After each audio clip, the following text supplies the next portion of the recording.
Hi everyone, welcome to my YouTube channel Mathzone में आप लोग का स्वागत है। चलिए देखते हैं बीएससी सेमेस्टर 2 यानी कि पेपर नंबर 4। पेपर नंबर 4 में एक लैप्लास ट्रांसफॉर्मेशन एक चैप्टर है, उसके बारे में चलिए जानते हैं। लैप्लास ट्रांसफॉर्मेशन उसमें क्या क्या पढ़ना है। तो लैप्लास ट्रांसफॉर्मेशन में क्या क्या पढ़ना, लैप्लास ट्रांसफॉर्मेशन क्या है, लैप्लास ट्रांसफॉर्मेशन का एलिमेंट्री फंक्शन क्या होता है, उसका कुछ लैप्लास ट्रांसफॉर्मेशन का कुछ प्रॉपर्टी होता है और कुछ थ्योरम होता है। चलिए इसको बारी बारी में सबको देखेंगे। तो सबसे पहले देखते हैं कि लैप्लास ट्रांसफॉर्मेशन, ठीक है। तो चलिए देखते हैं लैप्लास ट्रांसफॉर्मेशन।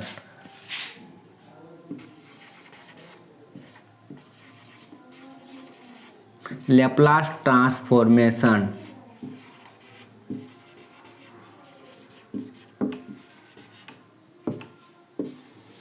तो लैप्लास ट्रांसफॉर्मेशन को अरेक बोला जाता है इंटीग्रल ट्रांसफॉर्म। इसको अरेक नेम बोला जाता है इंटीग्रल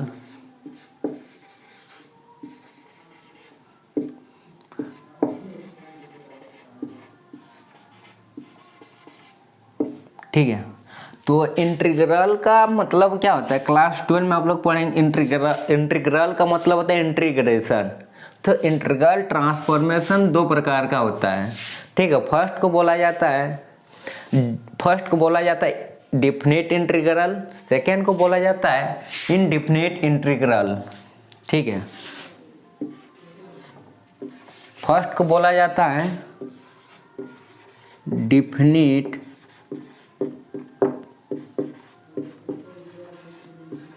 इंटीग्रल, सेकेंड को बोला जाता है इनडिफिनिट इंटीग्रल।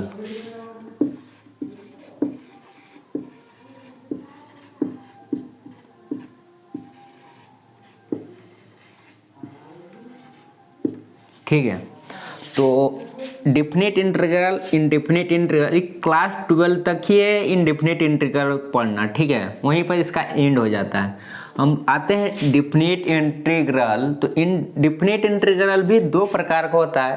फर्स्ट को बोला जाता है प्रॉपर डिफिनिट इंटीग्रल और सेकेंड को बोला जाता है इम्प्रॉपर डिफिनिट इंटीग्रल, ठीक है। इसका भी दो टाइप होता है, proper definite integral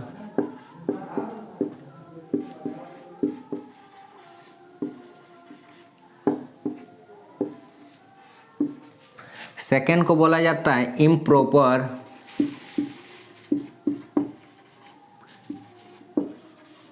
definite integral, ठीक है। तो प्रॉपर डिफिनिट इंटीग्रल किसको कहेंगे, फॉर एग्जांपल जिसका lower limit a to b है, इसका lower limit a upper limit b है, fx dx, इस टाइप का इंटीग्रल को बोला जाता है ये प्रॉपर इंटीग्रल है, ठीक है। और इम्प्रॉपर डिफिनिट इंटीग्रल किसको बोलते हैं, फॉर एग्जांपल जिसका लोअर लिमिट 0 से इन्फिनिटी हो, fx dx, या फिर माइनस इन्फिनिटी से प्लस इन्फिनिटी fx dx, इस टाइप का इंटीग्रल को ही बोला जाता है इम्प्रॉपर डिफिनिट इंटीग्रल, ठीक है। चलिए देखते हैं, इसको डिफाइन करते हैं इंटीग्रल ट्रांसफॉर्मेशन, ठीक है। ये रहा थोड़ा बेसिक बातें, ठीक।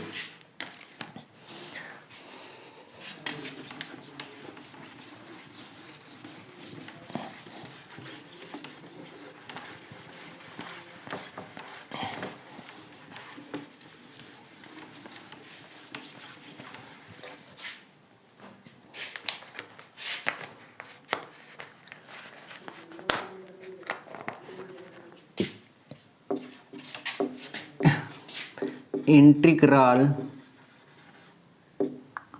Transform,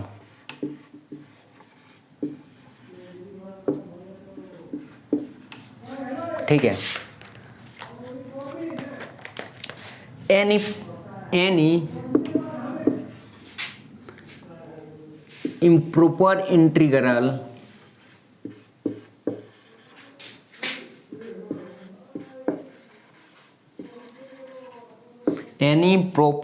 improper integral of the form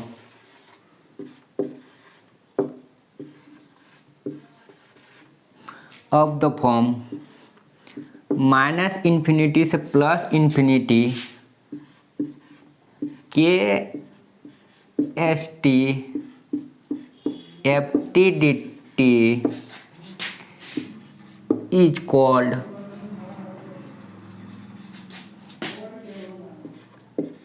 improper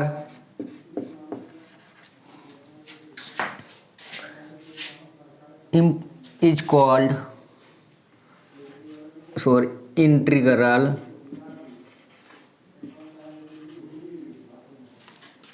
transform.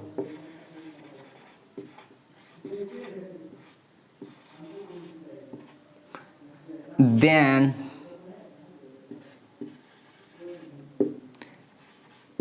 it is defined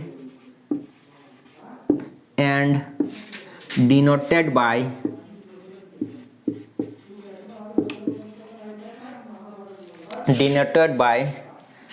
T of ft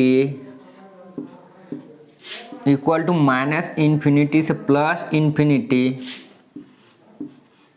के S T F T D T where K S T को बोला जाता है कर्नल एंड एस को बोला जाता है पैरामीटर।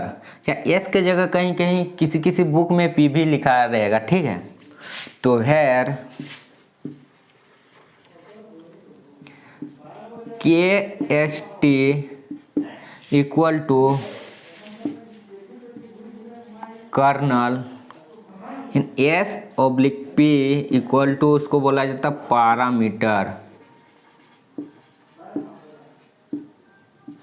ठीक है। चलिए इसको ब्रेक करते हैं माइनस इन्फिनिटी से प्लस इन्फिनिटी। चलिए देखते हैं रियल लाइन में। इधर है माइनस इन्फिनिटी, इधर है प्लस इन्फिनिटी, ठीक है। इसके बीच में बहुत सारा वैल्यू होगा, ठीक है। तो मान लेते इसके बीच में 0 है, इसको दो भागों में हम लोग ब्रेक कर रहे हैं, ठीक है। माइनस इन्फिनिटी से 0 के S T F T D T plus 0 से plus infinity K S T F T D T. चलिए इसको रिलेशन नंबर 1 मान लेते हैं, ठीक है। वेयर के एस टी का वैल्यू 0 तब होता है जब टी का वैल्यू लेस देन 0 हो। ये वैल्यू डिफाइन होता है, ठीक है। वेयर के एस टी का वैल्यू 0 होगा कब, जब टी का वैल्यू लेस देन 0 होगा। एंड के एस टी का वैल्यू ई के पावर माइनस एस टी होगा कब, जब टी का value greater than equal to 0 है, ठीक है। चलिए इस वैल्यू को रिलेशन नंबर 1 में पुट करते हैं।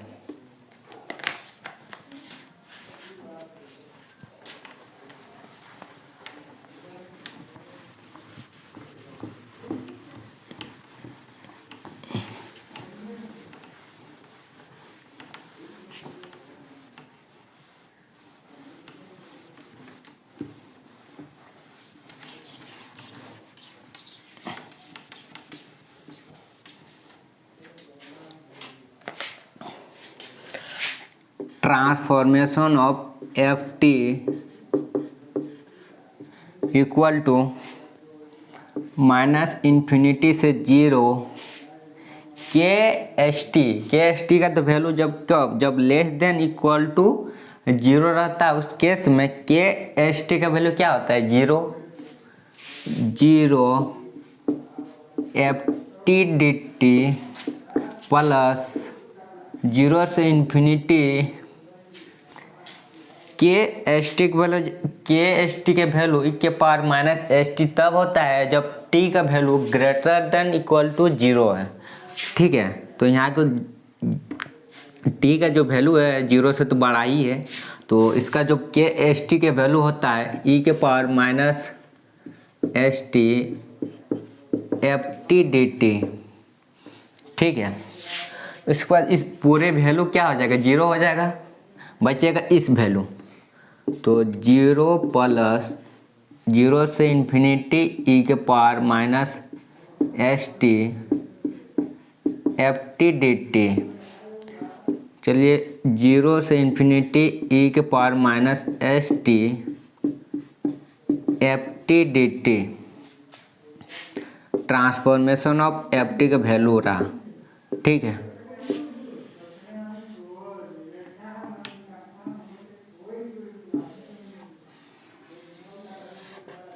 ये रहा इंटीग्रल ट्रांसफॉर्म। ठीक है, चलिए देखते हैं लैप्लास ट्रांसफॉर्म। इसी को बोला जाता है लैप्लास ट्रांसफॉर्म। ठीक है, तो उसका एक अलग डेफिनेशन लिखते हैं, या तो इसको इंटीग्रल ट्रांसफॉर्म बोलिए या तो फिर लैप्लास ट्रांसफॉर्म बोलिए। ठीक है, चलिए देखते हैं।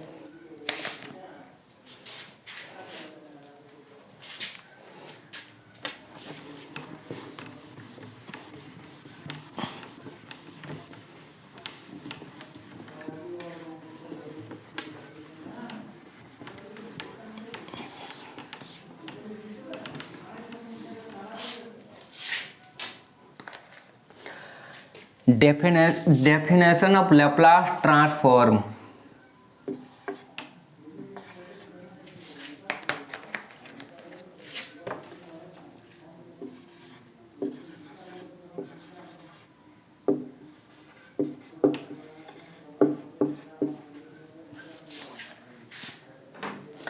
Let ft be a real valued function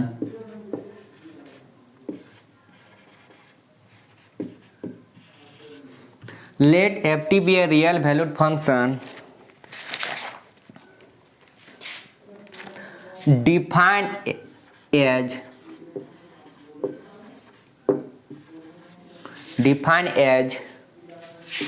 minus infinity से plus infinity, then Laplace transform of ft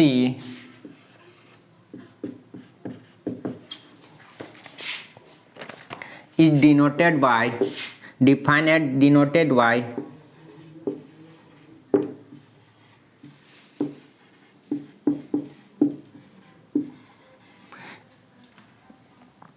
Laplace of ft। इसका जो वैल्यू होता है जीरो से इन्फिनिटी ई के power minus S T F T D T, जहाँ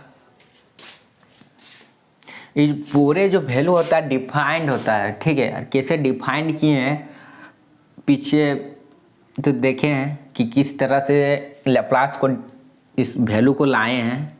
ठीक है, तो इसको एफ एस बोला जाता है, वेयर जब टी का value greater than equal to zero. इसलिए एफ एस इसलिए बोला जाता है जब इसका इस वैल्यू को पूरा एक्सपेंड करें तो पूरे क्या होता है एफ एस के टर्म में आ जाता है, जिसके कारण इसको एफ एस से डिनोट किया जाता है, वैल्यू एफ एस लिखा जाता है। ठीक है, तो चलिए, जो यहाँ एफ टी है कोई भी रियल वैल्यूड फंक्शन हो सकता है, तो एफ टी जगह टी भी हो सकता है, एक्सपोनेंशियल फंक्शन हो सकता है, या फिर ट्रिग्नोमेट्रिक फंक्शन हो सकता है, या फिर किसी एल्जेब्रिक फंक्शन भी हो सकता है। चलिए, एफ टी के वैल्यू जब टी रहेगा, ठीक है, उस केस में लैप्लास ऑफ टी क्या होगा उसके बारे में देखते हैं। उसको देखते हैं। नंबर 1, एफ टी का वैल्यू जब टी रहेगा उस केस में लैप्लास ऑफ एफ टी का वैल्यू क्या होगा, ठीक है। तो now we have Laplace of F T 0 से इन्फिनिटी ई के power minus S T F T D T, ठीक है। तो हम लोग क्या है, लैप्लास ऑफ टी का वैल्यू निकालना है। नाउ लैप्लास ऑफ टी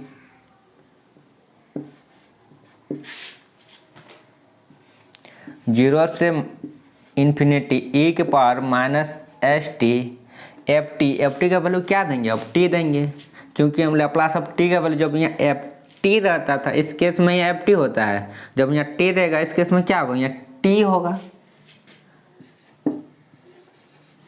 ठीक है।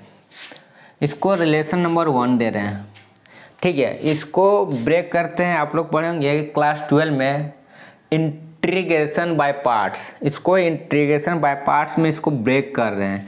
तो चलिए ब्रेक करते हैं इस पूरे वैल्यू को। तो सबसे पहले क्या होता है, आइलेट, ठीक है, आइलेट ये क्या है, तोड़ने का एक क्या विधि है, एक तरह से देखा जाए इस विधि में क्या होता है कि आइलेट अच्छी तरह से ब्रेक हो जाता है, ठीक है। तो इसको सबसे बोला जाता है inverse, logarithm, algebraic, trigonometric and exponential. तो चलिए देखते हैं, सबसे इसको ब्रेक करते हैं। सबसे पहले इसको टी को छोड़ते हैं और एक्सपोनेंशियल को इंटीग्रेशन करते हैं। तो 0 से इन्फिनिटी ई के power minus S T D T minus पूरे का इंटीग्रेशन 0 से इन्फिनिटी, जिसको छोड़े हैं उसका क्या होता है, डिफ्रेंशिएशन। तो टी का जब हम डिफ्रेंशिएशन करने जाएंगे तो उसका क्या होगा, 1 होगा, 1। और जिसका इंटीग्रेशन किए और एक बार उसका इंटीग्रेशन होता है 0 से इन्फिनिटी ई के power minus S T D T पूरे का इंटीग्रेशन, ठीक है।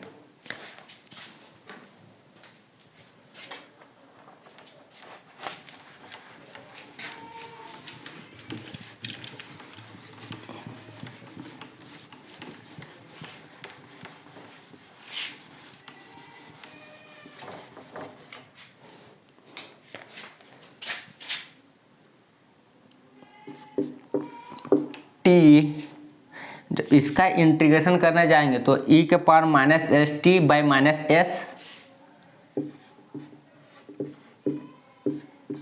माइनस इसका लिमिट है 0 से इन्फिनिटी माइनस 0 से इन्फिनिटी। इसका जब इंटीग्रेशन करने जाएंगे तो सेम वैल्यू देगा, ई के power minus S T bye minus S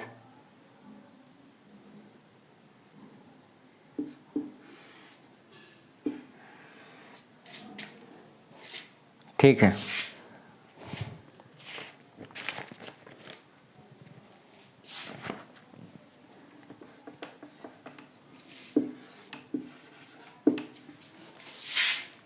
ठीक है,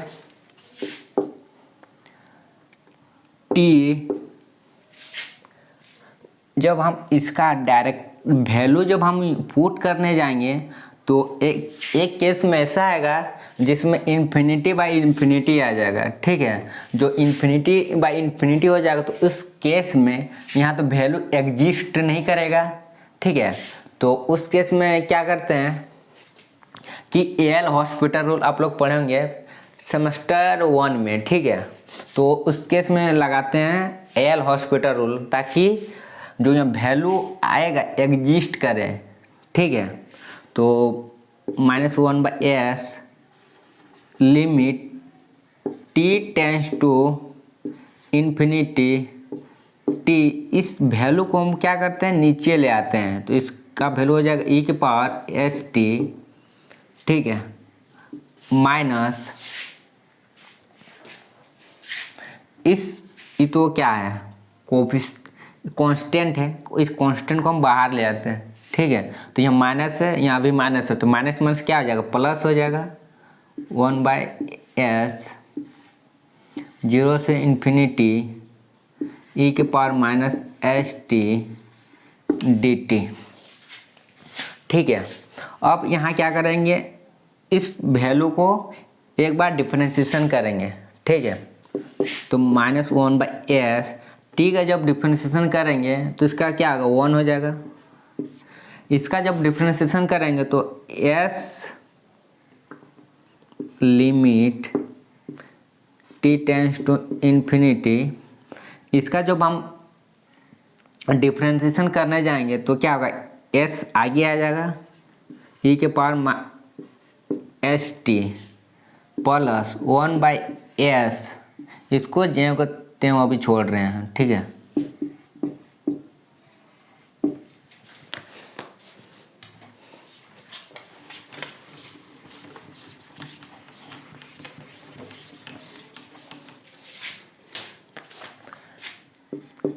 -1/s 1 s e⁻t के वैल्यू जब इन्फिनिटी देंगे तो क्या देगा, ये पूरे वैल्यू इन्फिनिटी देगा। तो इसका जो e⁻ इन्फिनिटी का वैल्यू क्या होता है, 0 होता है, ठीक है। तो 1/0 तो क्या हो जाएगा, पूरे वैल्यू 0 दे देगा।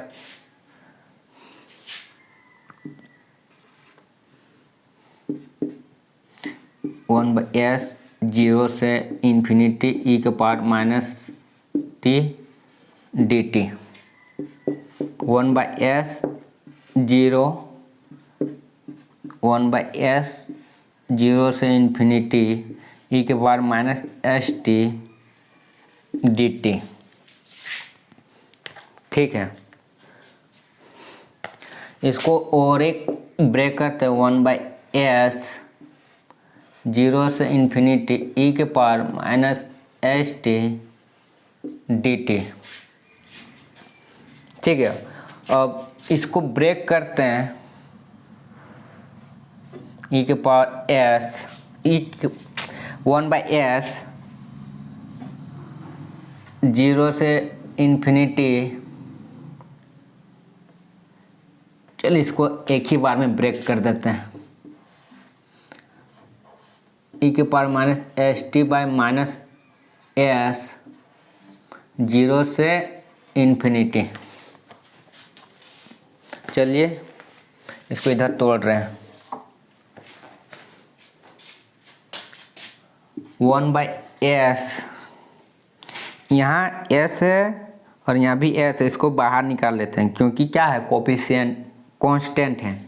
तो -1/s² हो जाएगा, यहाँ s है यहाँ भी s है, s मिलके क्या हो गया, x² हो जाएगा। और e⁻st 0 से इन्फिनिटी, ठीक है। और इसको फिर ब्रेक करते हैं, -1/s², तो इस -x को क्या करते हैं, नीचे ले आते हैं, 1/e⁻st 0 से इन्फिनिटी। अब यहाँ वैल्यू पुट करते हैं, सबसे पहले क्या करते हैं, अपर लिमिट फिर माइनस लोअर लिमिट। तो e⁻∞ माइनस e⁻0, तो -1/s², इसका वैल्यू क्या आ जाएगा, 0। और किसी भी पावर का जब 0 होता है उसका वैल्यू क्या आता है, 1 होता है। तो -1/1 उसका वैल्यू क्या होगा 1। तो जब इसको हम अंदर ले जाएंगे तो -1 और यहाँ तो माइनस माइनस क्या हो जाएगा प्लस हो जाएगा, तो 1/s²।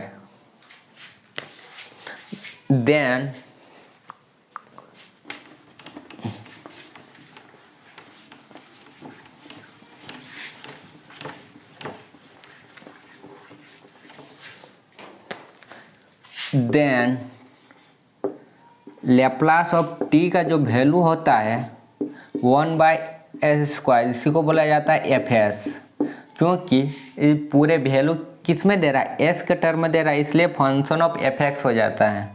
ठीक है, तो चलिए देखते हैं एक आर्बिट्ररी नंबर रिलेटेड t के पावर n, उस केस में लेप्लास ऑफ t के पावर n का वैल्यू क्या होता है, चलिए उस पर भी देखते हैं। उसके बाद देखेंगे कि ट्रिगोनोमेट्रिक फंक्शन में क्या होता है लेप्लास ऑफ एफ टी का, फिर देखते हैं हाइपरबोलिक फंक्शन में क्या होता है, बारी बारी डिस्कशन करेंगे।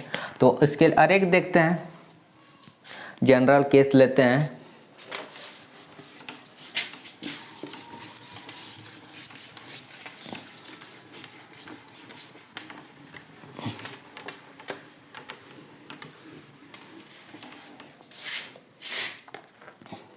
हेलो, जब t के पावर n रहेगा उस केस में लेप्लास ऑफ t के पावर n का वैल्यू क्या होगा देखते हैं। सेकेंड नंबर में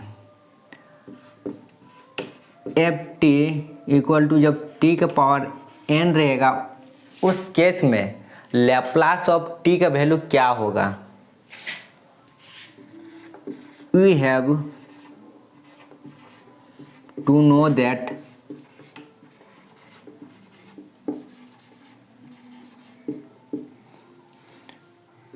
लेप्लास ऑफ एफ टी का वैल्यू होता है 0 से इन्फिनिटी e के power -st F T D T. क्या अब लेप्लास ऑफ t के पावर n का वैल्यू क्या होगा। लेप्लास ऑफ t के पावर n इक्वल टू 0 से इन्फिनिटी e के पावर -st। अब एफ टी का वैल्यू क्या होगा t के पावर n dt। अब फिर सिमिलर इसको इंटीग्रेशन बाय पार्ट्स में ब्रेक करेंगे, लिखेंगे इंटीग्रेशन बाय पार्ट्स।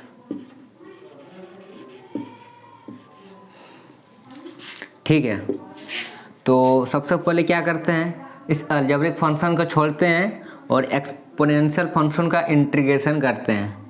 ठीक है, टी के पावर n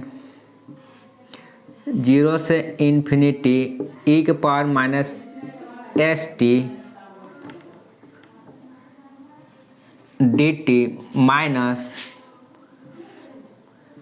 0 से इन्फिनिटी, जिसको छोड़े हैं उसका क्या करते हैं डिफ्रेंशिएशन करते हैं, टी के पावर n dt, और जिसका इंटीग्रेशन कर किए उसका फिर अगेन से इंटीग्रेशन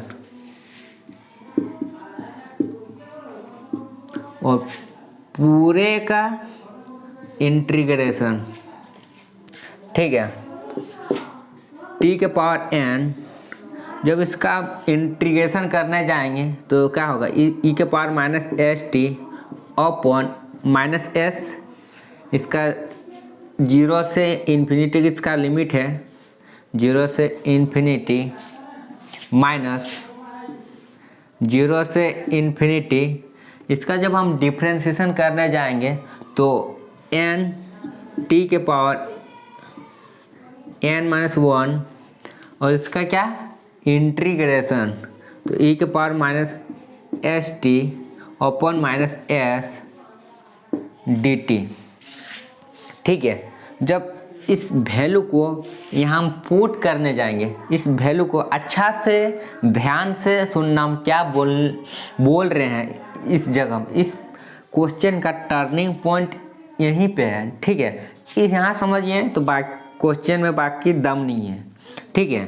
तो इस वैल्यू को जब हम यहाँ पुट करने जाएंगे, उस केस में एक केस ऐसा आएगा जिसमें इन्फिनिटी बाय इन्फिनिटी देगा। तो इन्फिनिटी बाय इन्फिनिटी को हटाने के लिए हम लोग पढ़ेंगे प्रीवियस सेमेस्टर यानी कि सेमेस्टर 1 में एच हॉस्पिटल रूल, उसका उपयोग करेंगे, ठीक है। तो नाउ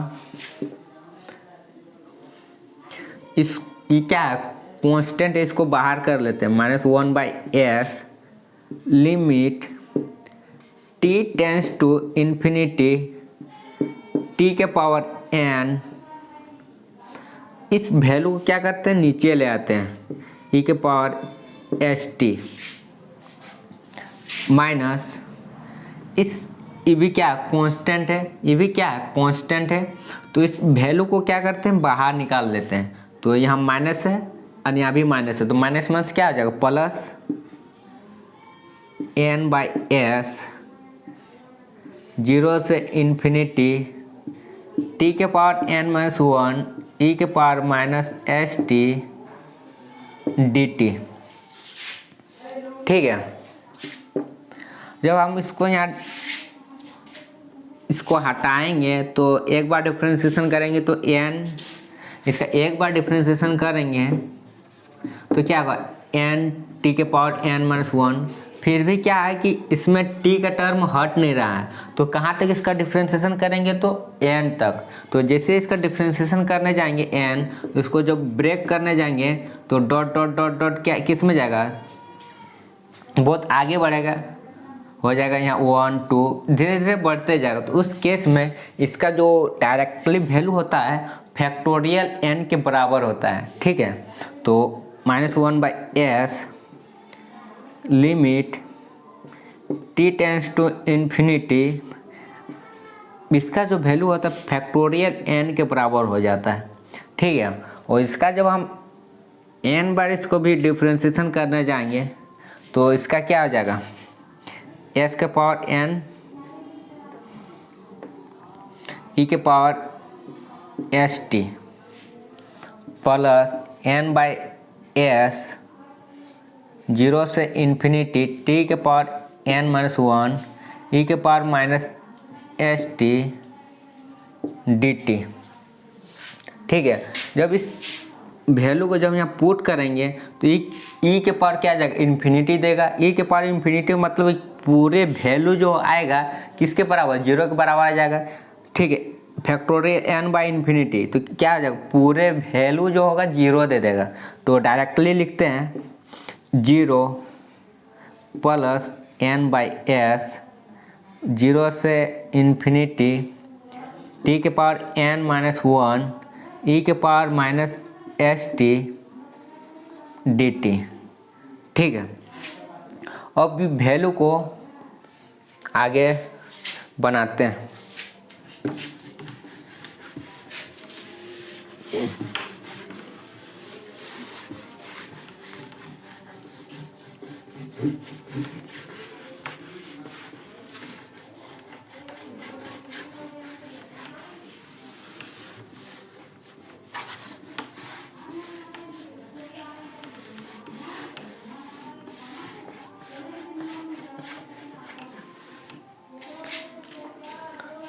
जीरो प्लस n/s 0 से इन्फिनिटी t के पावर n-1 e के पावर -st dt। फिर क्या आएगा, एक फिर केस आएगा कि इसको भी इंटीग्रेशन बाय पार्ट्स, कब तक तोड़ते रहेंगे, ठीक है। तो इसका चलिए हर एक बार तोड़ते हैं, उसके बाद कुछ वैल्यू आ जाएगा, पुट कर देंगे डायरेक्ट, ठीक है। तो n/s इसको बाहर में रखते हैं, फिर t के पावर n-1 इंटीग्रेशन 0 से इन्फिनिटी e के पावर -st dt माइनस 0 से इन्फिनिटी, जो फिर जिसको छोड़े हैं उसका डिफरेंशिएशन करने जाएंगे तो n-1 टी के पावर n-2, जिसका छोड़ें, जिसका इंटीग्रेशन किए अगेन से फिर क्या होगा, इसका इंटीग्रेशन होता है। तो e के power minus S T upon minus S D T 1/s, ठीक है। टी के पावर माइनस 1 टी के पावर n-1 e के power minus S T upon minus S, 0 से इन्फिनिटी, माइनस यहाँ माइनस प्लस, और यहाँ अंदर जाएंगे तो n-1/s²,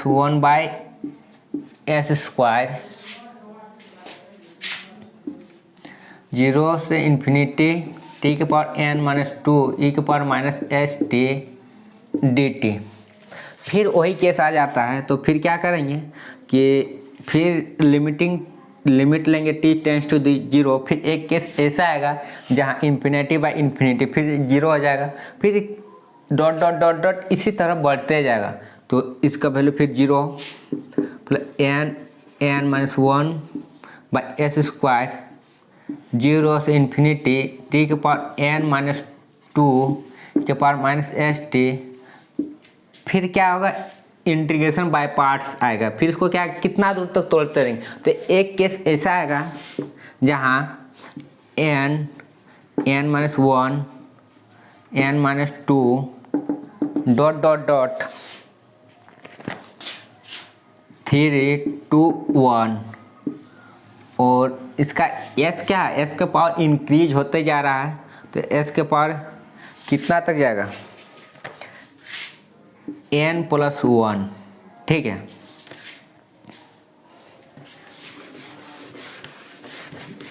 तो इसका जो पूरे वैल्यू होता है, ये एक n का फैक्टोरियल का वैल्यू जैसा नहीं लग रहा है।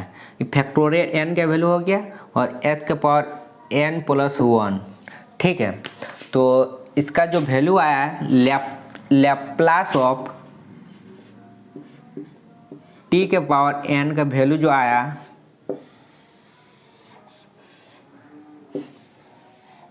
फैक्टोरियल n अपॉन s के पावर n+1, या फिर इसको अनेक तरह से लिखा जाता है, और गामा n+1 डिवाइड s के पावर n+1, ठीक है।